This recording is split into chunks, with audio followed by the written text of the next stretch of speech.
There was once upon a time a poor peasant called Crab, who drove with 2 oxen a load of wood to the town, and sold it to a doctor for 2 tamlers. When the money was being counted out to him, it so happened that the doctor was sitting at table, and when the peasant saw how well he ate and drank, his heart desired what he saw, and would willingly have been a doctor too. So he remained standing a while, and at length inquired if he too could not be a doctor. "Oh yes," said the doctor, "that is soon managed." "What must I do?" asked the peasant. "In the first place, buy yourself an ABC book of the kind which has a cock on the frontispiece. In the second, turn your cart and your 2 oxen into money, and get yourself some clothes, and whatsoever else pertains to medicine. Thirdly, have a sign painted for yourself with the words, 'I am Doctor Knowall,' and have that nailed up above your house door." The peasant did everything that he had been told to do.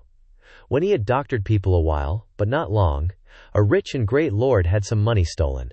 Then he was told about Doctor Knowall, who lived in such and such a village, and must know what had become of the money. So the lord had the horses harnessed to his carriage, drove out to the village, and asked Crab if he were Doctor Knowall. Yes, he was, he said. Then he was to go with him, and bring back the stolen money. "Oh yes, but Grent, my wife, must go too."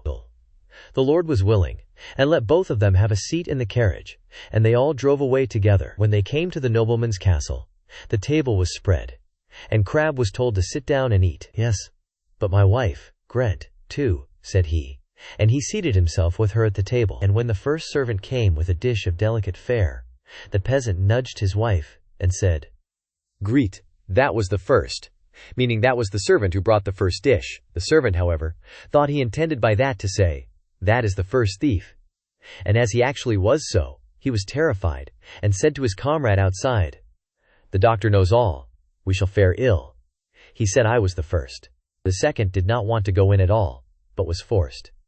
So when he went in with his dish, the peasant nudged his wife, and said, "Gret, that is the second." His servant was equally alarmed, and he got out as fast as he could. The third fared no better, for the peasant again said, "Greet, that is the third." The fourth had to carry in a dish that was covered. And the lord told the doctor that he was to show his skill, and guess what was beneath the cover? Actually, there were crabs. The doctor looked at the dish, had no idea what to say, and cried, "Ah, poor crab."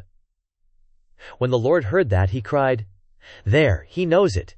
He must also know who has the money." On this, the servants looked terribly uneasy, and made a sign to the doctor that they wished him to step outside for a moment.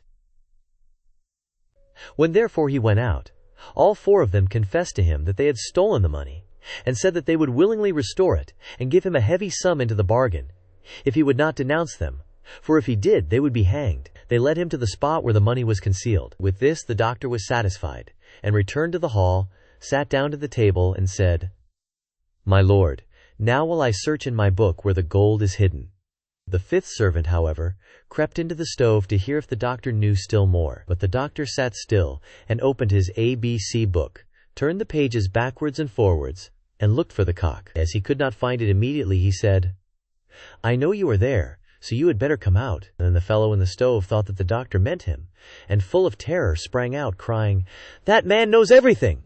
Then Doctor Knowall showed the lord where the money was, but did not say who had stolen it, and received from both sides much money in reward, and became a renowned man.